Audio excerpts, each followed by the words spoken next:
네, 여러분 안녕하세요. 시사증거와 HSK 대표 강사 시원스쿨 증거가 대표 강사 최현정입니다.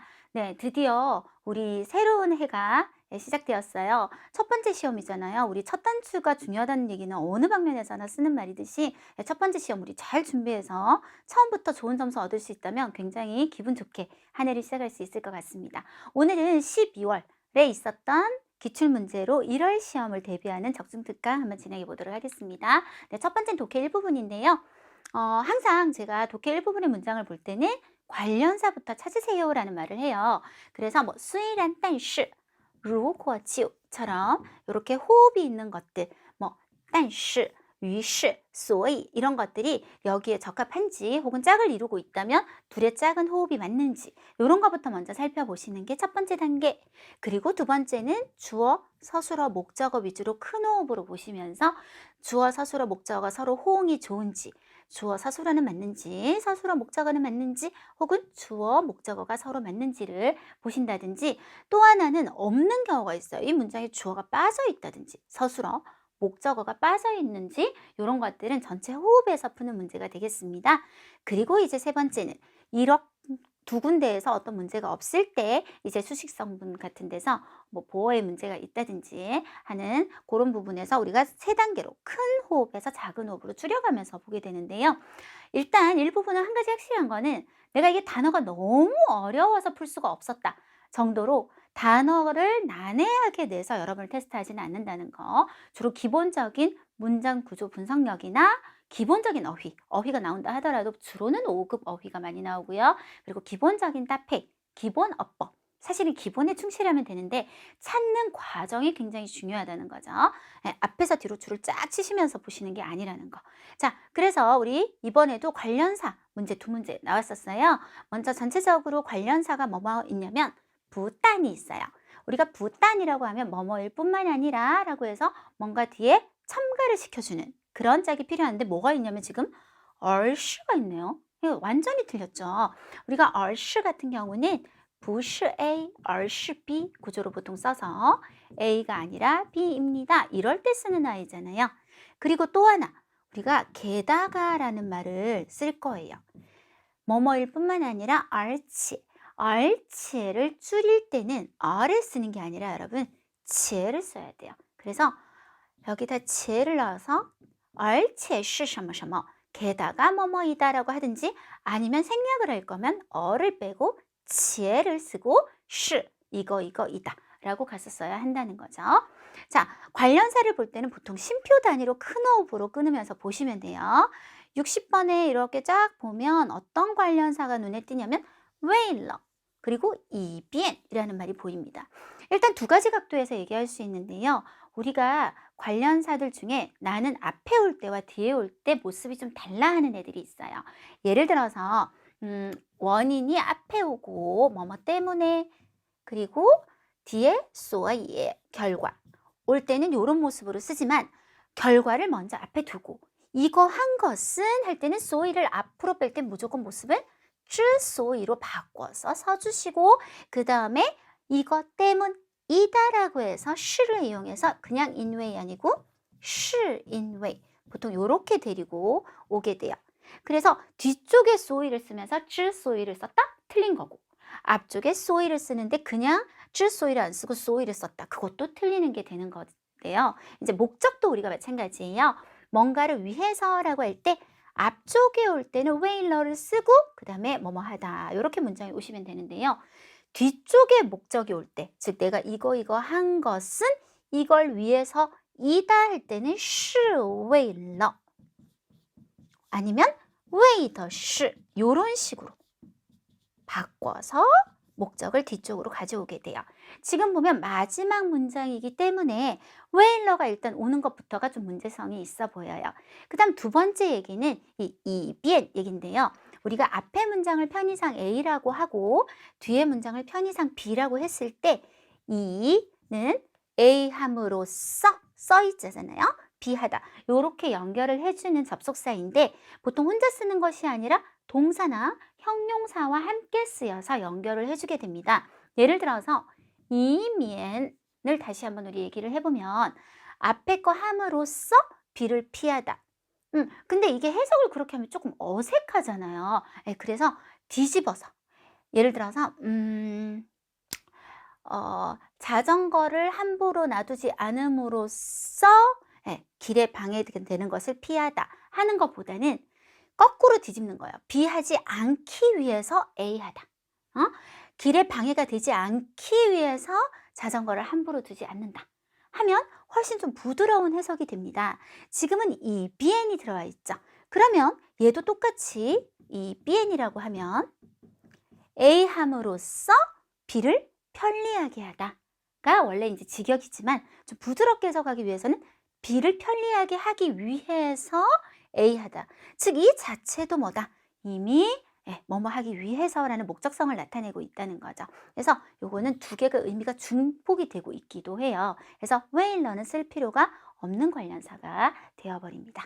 네, 그 다음은 수량의 표현이 있었어요. 일단 전체적으로 볼 때 관련사는 안 보이고 호흡만 한번 따져보면 자, 전국적으로 이미 이러이러 이상의 징취 풍경 지역에서实行 정策, 어떤 정책을 실행하고 있다. 큰 호흡에는 문제가 없지요. 그러면 꾸미는 말을 얼른 볼게요. 어떤 풍경 지역? 전국에 이미 超过라는 말을 썼어요. 우리가 어떤 숫자가 있을 때 超过라는 말을 쓰면 요거보다 넘는다는 뜻이 되어서 어림수가 되게 됩니다.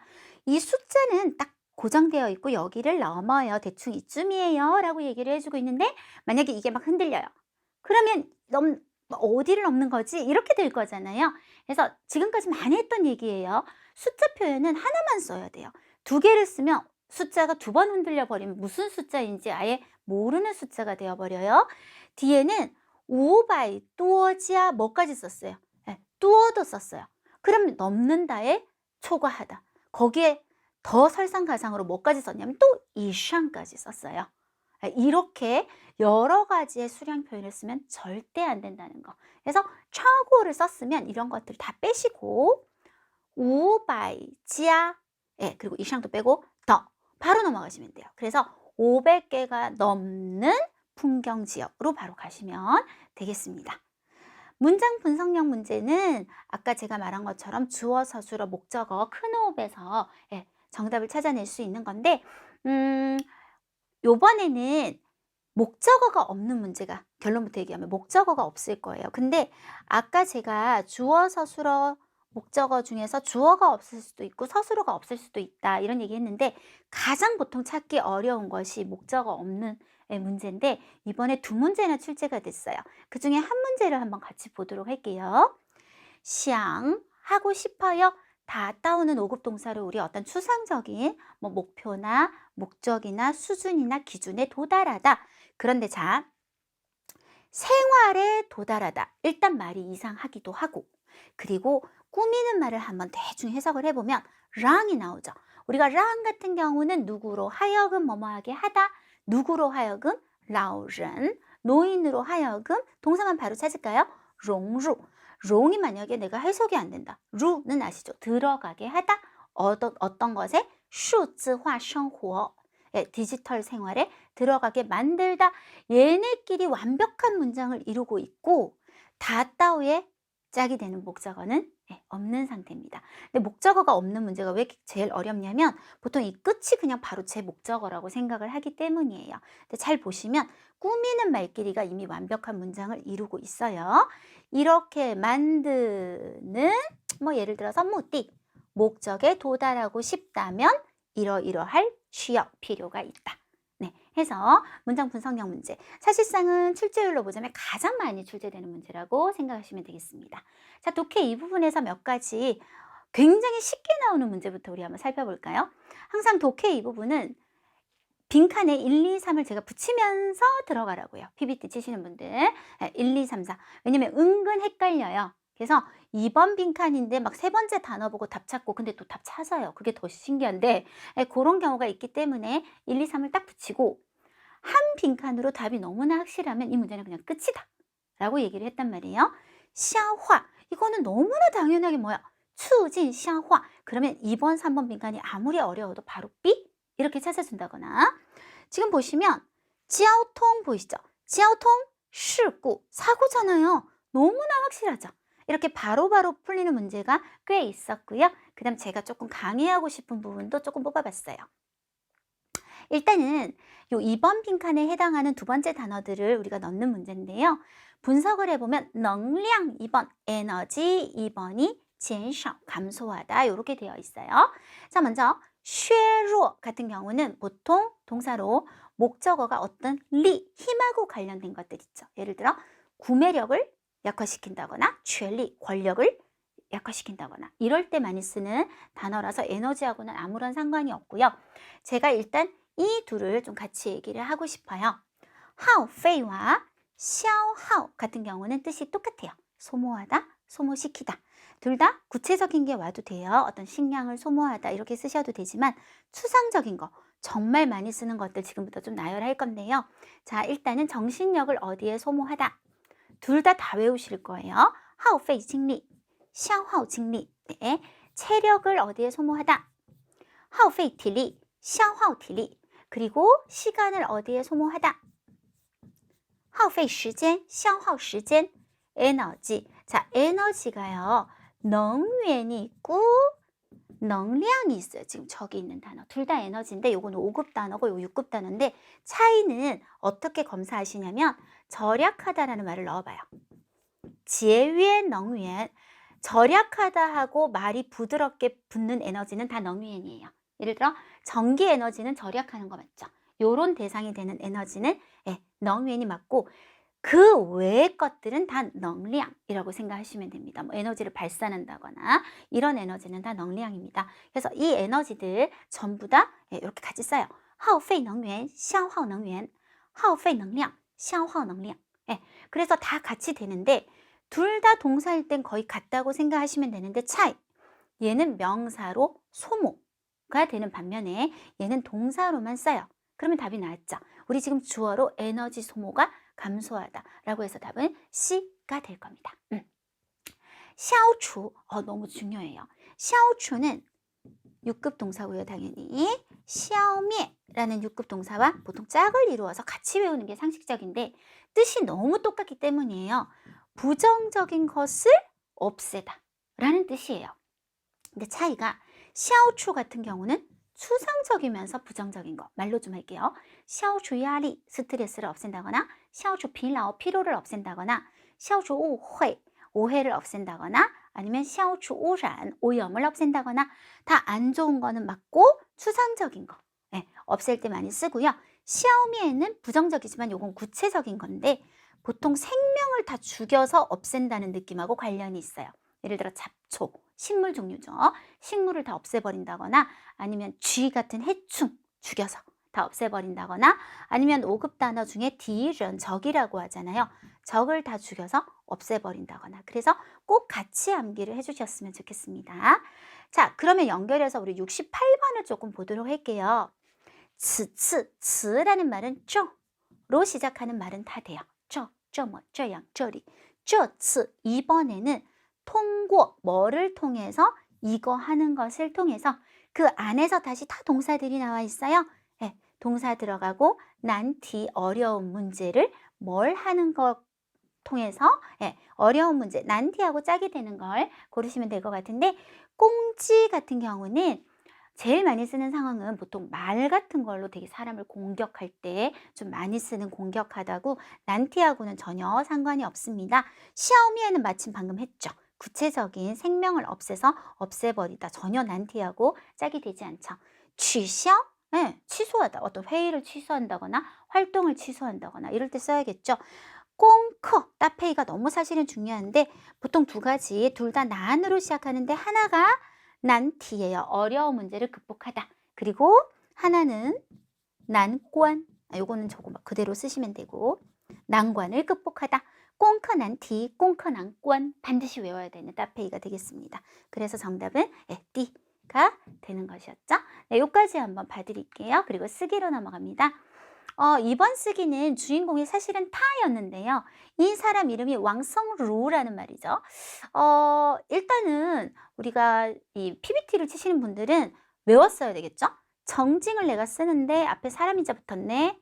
이렇게 하는 거고 뒤에는 쉬야오에 쉬가 쓰여져 있고 앞에 아들 자자 붙었네. 자, 요렇게 외워뒀었어야 되는 거고, 우리 IBT 치시는 분들은 발음을 잘 모르면 그 펜을 눌러서 쓰는 걸로 찾는 그런 기능이 있으니까요. 네, 찾아서 외웠다가 잘 거기 찾을 때도 어차피 적어야 되기 때문에 적어서 발음을 찾아내시면 됐던 문제였던 것 같습니다. 주인공은 다행히 한 명이지만 이름이 조금 어렵고요.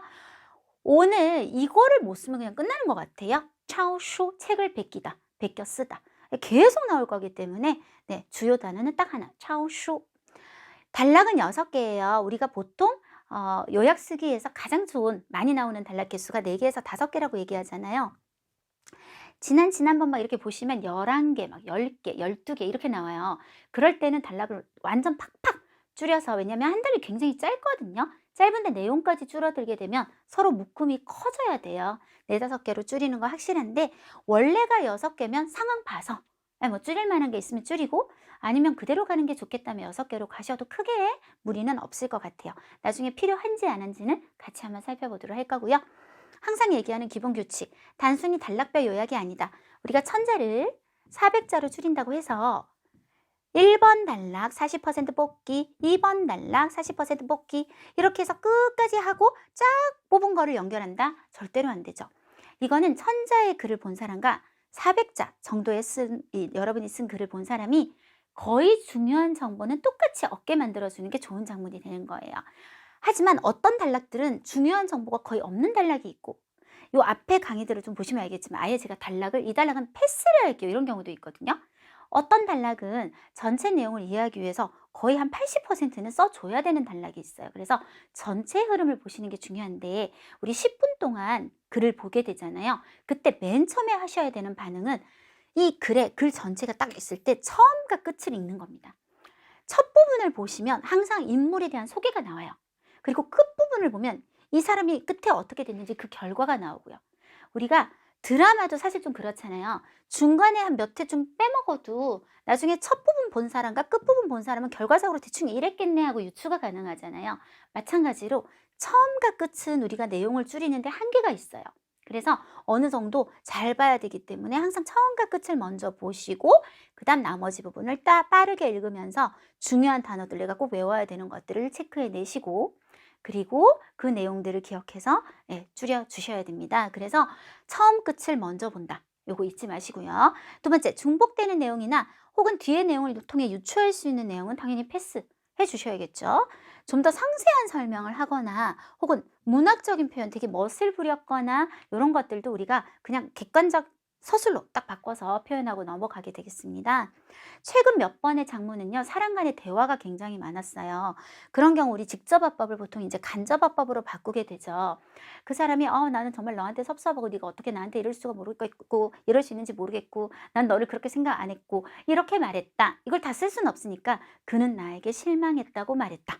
이렇게 이제 표현을 완전히 바꾸게 되면서 직접어법, 간접어법의 변화가 생기게 되면 사람의 인칭의 변화가 생기게 돼요.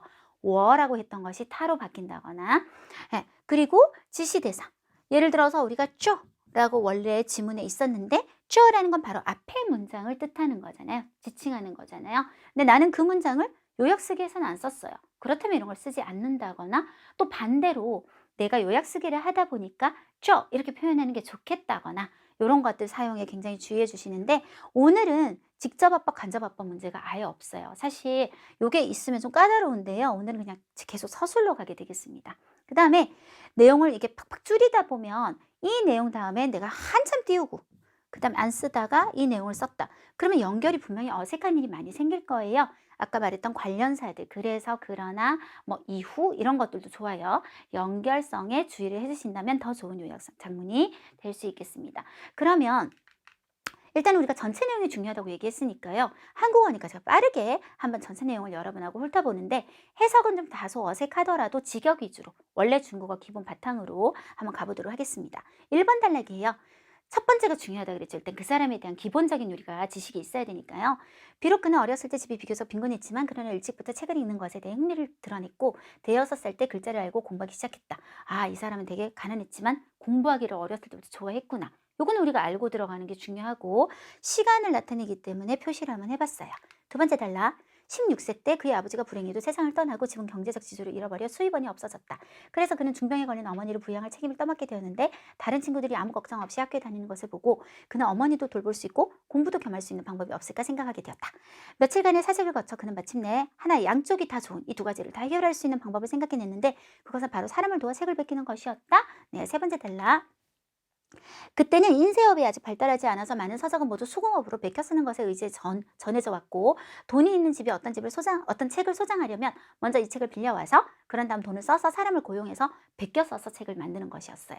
책을 베껴 쓰는 동종업자들과 비교하면 그는 비록 나이가 비교적 어렵지만 그러나 그의 글자는 바르고 가지런했으며 사람 또한 근면하고 배우기를 좋아했고 그래서 사람들은 모두 그에게 책을 베껴 쓰는 것을 부탁하길 좋아했다. 이때부터 그는 사람을 대신해 책을 베껴 쓰는 것으로 자신의 어머니를 부양했다. 네 번째 단락이 좀 길어서 이렇게 2페이지로 가겠습니다. 남들과 다른 것은 다른 사람들은 단지 책을 베껴 쓰는 것을 일종의 무미건조한 생계 수단으로 여겼지만 그는 책을 베껴 쓰는 것을 하나의 얻기 힘든 책을 읽는 기회로 여겼다. 매번 멋진 부분을 베껴 쓰게 되면 그는 자신도 모르게 베끼면서 큰 소리로 소리내어 읽으며 지식의 바닷속에 빠졌다. 너무 문학적인 표현이죠. 이런 것들이 안 쓸 거예요. 만약 이해되지 않는 부분을 베끼게 되면 그는 기억을 했다가 틈을 내어 학식이 있는 사람에게 겸손하게 가르침을 청했는데 그러한 사람을 곤혹스럽게 만드는 부분을 정확히 알아낼 때까지 계속 물어보고 했다는 얘기예요.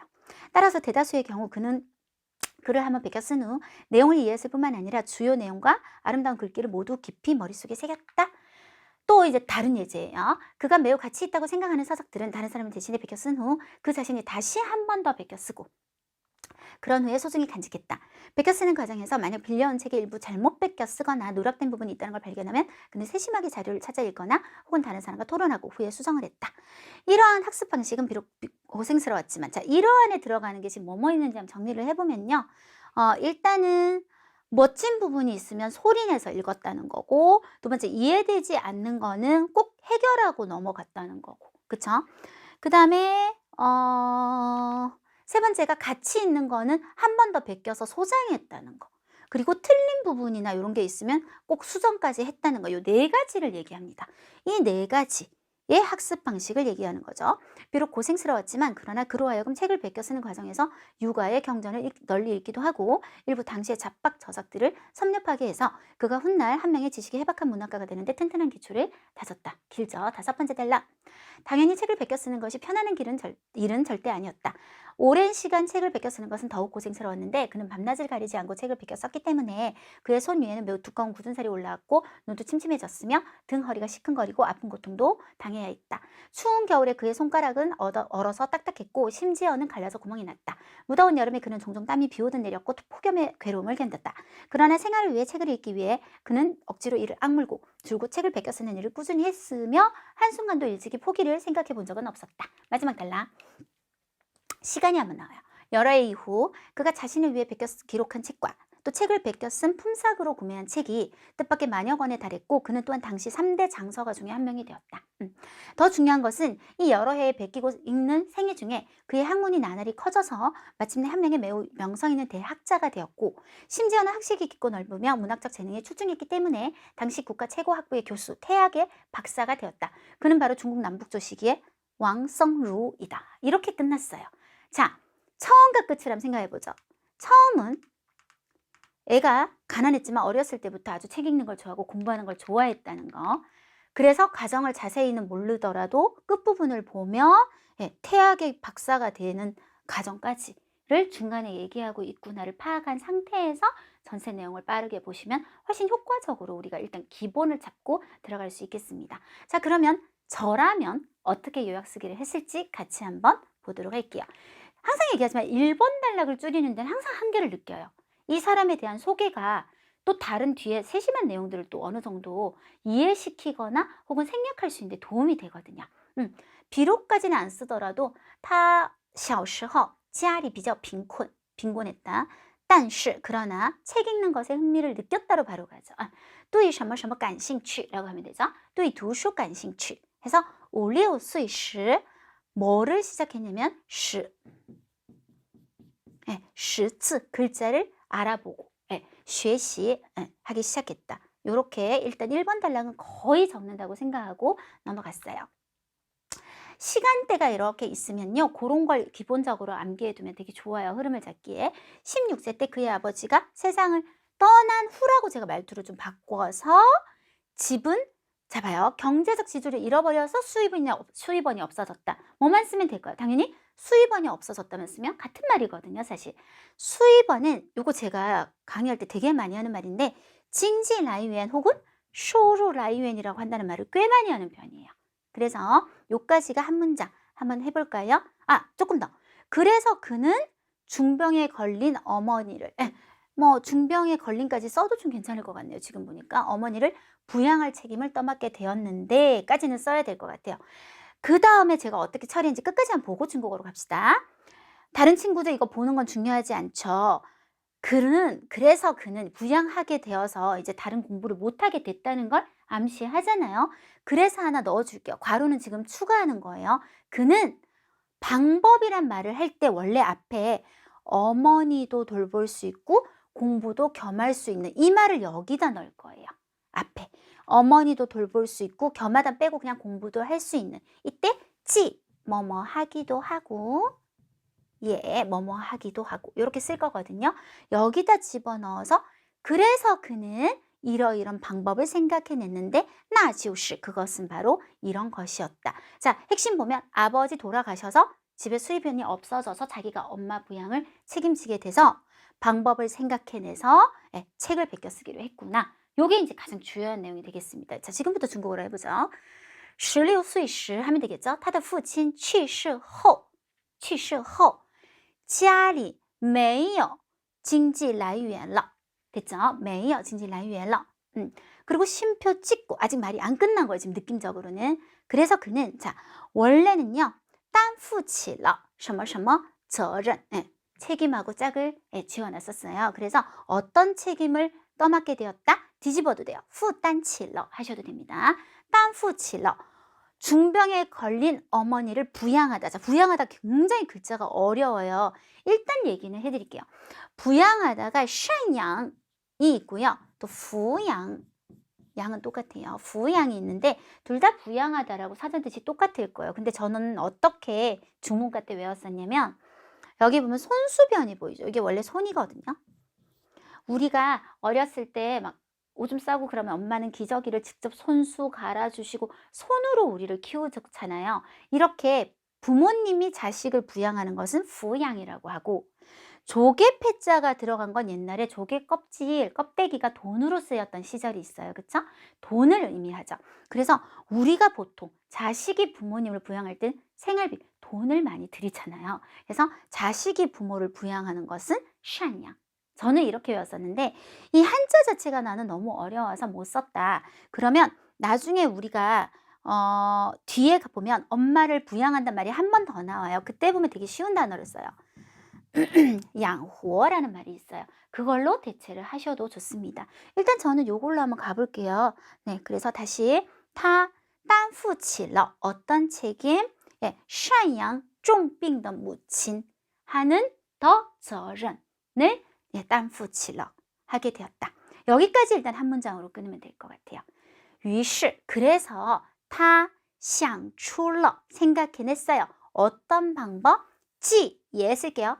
既可以照顾母亲 엄마도 돌볼 수 있고 也可以学习的方法를 생각해냈는데 那就是 그것은 바로 帮人 사람을 도와 抄书 抄书 자체가 이거예요. 그냥 책을 베껴 쓰다. 抄书 하는 것이었다. 해서 두 문장으로만 딱 만들면 이번 단락은 정리가 될 것 같네요. 그때는 인쇄업이 아직 발달하지 않은 많은 서적은 할 필요 없죠. 바로 많은 서적은 모두 수공업으로 베껴 쓰는 것에 의지해 전해 왔다. 그리고 자세한 설명이 나와요. 그래서 돈 있는 집은 어떻게 했다. 우리 쓰지 않을 거예요. 네, 그는 비록 나이가 어렸지만 왜 이제 환영받는지를 좀 보면 글자가 또한 정치 6급 형용사들 다 바르고 가지런했고 사람이 또한 근면하고 배우기를 좋아했다. 5급 진펀 하오슈 네, 해서 그래서 사람들은 모두 그에게 책을 베껴 쓰는 것을 부탁하기를 좋아했다. 네, 그래서 인기가 많아졌다는 얘기죠. 충분히 돈을 벌게 되었다는 얘기가 되겠고요. 이때부터라는 표현은 아까 제가 쩌로 다 모든 표현을 대체할 수 있는 츠를 써서 이때부터 从这个时候 이때부터 그는 사람을 대신에 빼고 책을 베껴 쓰는 것으로써 이 있을 거예요. 뭐뭐로써 어머니를 부양하다 요거 나오죠. 양호 무친 요렇게 되겠습니다. 자, 요렇게 한번 우리 쭉 연결 한번 해볼게요. 일단은 여기서는 요 한 문장이 끊어지고 그 다음에 그에 대해서 쭉 가면 될 것 같습니다. 자, 那时候 그때는 许多书籍 모든 서적이 都是人工 수공업으로 人工抄写 하는 것에 의지했다. 따라서 靠가 앞에 들어가야 돼요. 许多书籍靠人工抄写流传이라고요. 流传 5급 동사예요. 전해져 내려오는 걸 뜻해요. 流传 했다 하고 한 문장 끝났어요. 그가 이러이러해서 좋아했다까지 한 문장 한번 가보도록 할게요. 他虽然 비록 年纪比较小 비교적 어렸지만 但是他的字 그의 글자는 端正整齐 하고 또한 又勤奋好学 해서 所以 그래서 人们都喜欢 모두들 뭐를 좋아했다? 请他 그에게 抄写 请他抄写 하는 것을 좋아했다. 여기서 한 문장 从此 이때부터 他 이 뭐로써 이럴 때 이는 우리가 접속사가 아니라 전치사로 쓰는 거예요. 抄书로서 양호 무친 이렇게 세 문장으로 나눠서 3번 단락 정리가 될 것 같습니다. 4번 단락은 되게 긴데요. 일단 지금 아까 4번 단락이 뭐였냐면 좀 남들과 다르게 이 사람이 책을 베껴 쓰면서 하는 노력들이 나왔어요. 그걸 간단하게 한번 언급을 해볼 텐데 첫 번째는 그는 책을 베껴 쓰는 것을 하나의 얻기 힘든 기회로 여겼다라는 배경을 먼저 말을 해주고 첫 번째 멋진 부분을 베껴 쓰면 베끼면서 이변 쓸게요. 베끼면서 큰 소리로 필요 없죠. 소리내어 읽었다 요거 써주고 두 번째 노력은 만약 이해되지 않는 부분을 베끼게 되면 이런 말은 굳이 필요 없죠. 바로 학식 있는 사람에게 가르침을 청했다. 가르침을 청하는 자체가 이미 뭐 겸손하니까요. 그리고 세 번째는 뒤로 넘어가고 이렇게 한번 줄여서 가보도록 할게요. 먼저 배경을 한번 깔게요. 그는 바 A 땅 쪼비 쓸 거예요. 땅 정비 하셔도 되고 땅 쪼비 하셔도 돼요. 쪼 혹은 이런 쪼를 쓰셔도 여기는 상관없어요. A를 B로 여기다. 그는 바 A는 뭐가 들어갈까요? 책을 베껴 쓰는 거. 抄书를 当成 뭐라고 여겼다? 이거 난得的 난得얻기 힘든 6급 형용사 读书机会로 여겼다. 마침표 한번 찍고 되셨죠? 자, 이제 이걸 기회로 여긴 정말 소중한 기회로 여기기 때문에 하는 행동들을 쭉 나열을 한번 해보도록 하죠. 멋진 부분을 베껴 쓰게 되면 그래서 抄到精彩的部分他一边抄写一边여러분 낭송하다 할 때 송 아시죠? 송도 소리 내어서 읽었다. 그리고 우리 요거 펀하우라고 해요. 문장과 문장을 나열하는 거 찍고 또 如果抄到 어디까지 베끼게 되면 不理解的地方 하게 되면 向 누구에게 有学问的人에게 请教 请教도 여러분 다 6급 단어예요. 가르침을 청했다. 그리고 이 두 번째를 자세하게 설명하는 거는 좀 넘어가도록 하고 세 번째 또 요 점 쓰시고 계속 나열하니까요. 세 번째 노력은 有价值的 가치가 있는书籍, 서적의 경우에는 그 자신이 다시 한번 베껴 쓴 후 바로 소중히 간직했다까지 有价值的书籍他自己再抄一遍后 하고 붙여주시면 돼요. 珍藏 소중히 간직하다. 珍藏起来 했다. 네 번째는 또 요거 써주고 如果뭐 하게 되면 如果书中 책에 잘못 베껴 쓰거나 누락된 부분이 있다면 있다는 걸 발견하면 할 필요 없죠. 있다면 그래서 如果书中有抄错 베껴서 틀린 거나 혹은 遗漏的部分이 있으면 타 세심하게 굳이 쓸 필요 없어. 자료를 찾아서 있다. 查阅资料或者与别人讨论 다른 사람과 토론을 해서 加以改正 수정을 했다. 해서 마침표가 들어가면 총 개수가요. 요게 이제 3번 나올 거예요. 그래서 하나, 둘, 셋, 넷, 나열. 정리 한번 하고 들어올게요. 다시요. 그는 책을 베껴 쓰는 걸 굉장히 소중한 기회로 여겼다. 마침표 혹은 요렇게 쓰셔도 괜찮아요. 왜냐면 우리가 이 점이 나타내는 거는 좀 구체적으로 어떻게 소중하게 여겼는지 이제 설명해 줄게요 라는 뜻도 괜찮거든요. 이것도 괜찮아요. 그리고 한 가지, 두 가지, 세 가지, 네 가지 해서 여기까지 정리가 됐습니다. 그리고 이제 마지막 부분. 이러한 학습 방식은 너무 세밀한 건 빼고 제일 중요한 얘기. 그가 훗날 한 명의 문학가가 되는데 튼튼한 기초를 다졌다. 이것도 정말 중요한 구문인데요. 为什么什么打下了坚实的基础?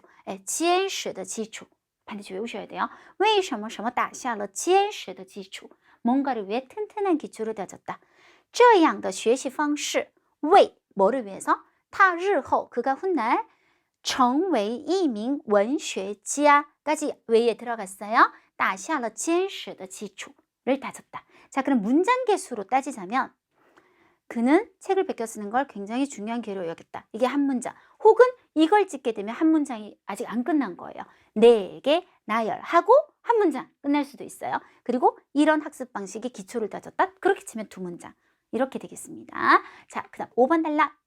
당연히 자, 책을 베껴 쓰는 것은 힘든 일이었다. 고생스러운 일이었다. 바로 가면 되지. 두 번 똑같은 말을 할 필요는 없지요. 아주 세밀하게 손 위에 뭐가 올라가고 뭐 등허리가 아프고 겨울에는 어땠고 여름에 이거 안 돼요, 여러분. 힘들었다로 끝내시고 그러나 두 번을 원래는 생활을 위해 책을 읽기 위해 하지 말고 합쳐서 생활과 책을 읽기 위해 그는 사실 똑같은 말들이에요. 꾸준하게 했다. 즉 한순간도 일찍이 포기를 생각해 본 적이 없었다로 바로 가서 딱 그냥 끝내버릴 거예요. 요거는 그냥 고생스러웠지만 但是 해서 한 문장만 쓰고 5번 단락은 끝내도록 하겠습니다. 당연히 오랜 시간 책을 베껴 쓰는 것이라고 얘기를 하는 것이 중요할 것 같은데요. 이 오랜 시간이 원래 지문에서는 뭐라고 나왔냐면 天长日久라고 얘기했었어요. 날이 길고 아주 날이 오래되다. 이렇게 두 번을 얘기하는 표현인데 아니면 그는 밤낮을 가리지 않고라는 말도 사실 대체가 가능하잖아요. 그걸 대신 써서 不分白天黑夜 요것도 괜찮아요. 뭘 쓰셔도 좋아요. 그래서 오랜 시간 책을 베껴 쓰다는 말 天长日久的抄书 하셔도 되고 不分白天黑夜的抄书 라고 하셔도 돼요. 抄书非常辛苦 더욱은 우리가 비교 관계가 지금 없기 때문에 매우 고생스러웠지만 但是为了生活和读书 연결해버리고 쉼표 찍고 타 이刻에 한순간도 不曾 우리가 일찍이라는 말을 부정할 때는 무조건 不曾 일찍이 뭐를 생각해 본 적은 없다. 不曾想过放弃 포기를 생각해 본 적은 없었다. 네, 이렇게 하면 5번 단락은 굉장히 짧게 줄일 수 있겠습니다. 그 다음 마지막 단락은 이제 마지막 결과가 어떤 결과가 생겼는지가 나오니까 또 많이 줄여내기가 힘들어져요. 许多年以后 여러 해 이후로 시작해서 시간이 또 하나 나왔어요. 한번 보시면 그가 자신을 위해 베껴 기록한 책과 책을 베껴 쓴 품삯으로 구매한 책 두 가지가 뭐 뜻밖의 필요 없고 만여 권에 달해서 바로 연결. 당시 3대 장서가 중에 한 명이 되었다가 결과 1. 더 중요한 것을 말할 필요 없어요. 이 여러 해 베끼고 계속 겹치는 말이잖아요. 게다가로 하나 연결성 넣어줄게요. 게다가 2번. 그의 학문이 나날이 커지다. 나날이 커지다 6급 양사 나왔어요. 与日俱增. 날과 쥐는 함께 증가하다. 与日俱增 해서 마침내 이런 수식하는 말 빼고 대학자가 되었다. 두 번째. 세 번째. 심지어는 학식 있고 했기 때문에 주가 최고 학부의 교수 태학의 박사가 되었다. 이것만 얘기하면 되겠죠. 이렇게 세 가지 결과를 넣어주시면 될 것 같습니다. 한번 해볼까요? 许多年以后 자, 그가 자신을 위해 베껴 기록한 책 천천히 만들어 보세요. 他为自己抄录라는 말을 썼거든요. 베껴서 기록한 抄录的书和 그리고 用抄书工钱이란 말 썼어요. 공 일에서 받은 돈을 사용해서 购买的书 구매한 책이 다 到了 2만 多卷 10,000권 넘게 달했고 쉼표 찍고 되었다. 成为了当时三大藏书家 장서가 之一 중에 한 명이 되었다. 마침표. 而且他的学问 그의 학문이 与日俱增终于成为大学者 요거는 계속 연결할 거예요. 쉼표 甚至 심지어는 当上了 모두 되었다. 태학. 그때 당시에 이제 앞에 보시다시피 지금의 대학교 같은 거 아닐까요? 타이슈의 보시 박사가 되었다. 한 문장. 해서 여기서 한 문장, 2번, 3번까지 한 문장. 그리고 마지막. 기억할 수 있으면 중국 남북조 시기의, 기억 못하면 빼기. 他就是中国南北朝时期的王僧孺. 이렇게 끝내시면 되겠습니다. 자, 정리 한번 해볼게요. 1번 단락은 그가 어렸을 때부터 책 읽고 공부하는 걸 좋아했다는 배경이었고요. 2번, 3번을 제가 연결해서 2번 단락. 아버지 돌아가시고 책을 베껴 쓰는 것으로 어머니를 부양하게 되었다까지. 네. 3번 단락은 4번 혼자. 책을 베껴 쓰면서 했던 아까 1번 뭐 아주 멋진 부분을 읽으면 뭐 소리를 냈다든지 뭐 이런 거 있잖아요. 틀린 건 수정한다든지 어려운 거 물어본다든지. 자, 4번 단락. 5번째, 힘들지만 포기하지는 않았다. 짧지만 여기 너무 내용이 조금 독립적으로 나왔어요. 마지막 6번 단락을 5번 단락으로 삼아서 3대 장서가 그리고 대학자, 태학의 박사 이 3가지가 되었다. 네, 그리고 사람 이름 소개했습니다. 이 글의 원래 제목은요. 왕성루 차오슈양모라는 그 제목이 원래 정해져 있는데 이건 우리가 만들기는 굉장히 힘들어요. 그래서 그냥 왕성루 차오슈 하든지 아니면 못해요. 대학자? 대학자 됐으니까요. 대학자 왕성루. 이것도 되게 괜찮을 것 같아요. 이런 식으로 제목을 만들어주시면 될 것 같습니다. 네, 이번 적중특강도요. 우리 최은성사단의 선생님들이 함께 준비해서 여러분에게 전달해 드렸습니다. 자, 우리 아까도 말했지만요. 1월 시험에서 좋은 결과가 나오면 우리가 7, 8, 9가 좀 많이 늦어지고 있어요. 그래서 언제 다시 시작될지는 좀 연락을 기다려 봐야 될 것 같긴 한데 항상 사람은 준비되어 있는 사람은 언제 뭐가 시작되든 상관이 없잖아요. 6급부터 빨리 우리가 고득점 혹은 그 이상을 더 튼튼하게 공부를 해놓는다면 7, 8, 9 바로 또 우리가 취득할 수 있거든요. 그래서 1월부터 우리가 좋은 성적을 얻었으면 좋겠습니다. 항상 말씀드리지만 한 개만 보지 마시고요. 적중특강은 최소 5-6개 정도 쫙 보시면 뭔가 흐름이 잡히실 거예요. 꼭 많이 보셔서 시험 치시는 데 도움이 되셨으면 좋겠습니다. 수고하셨습니다.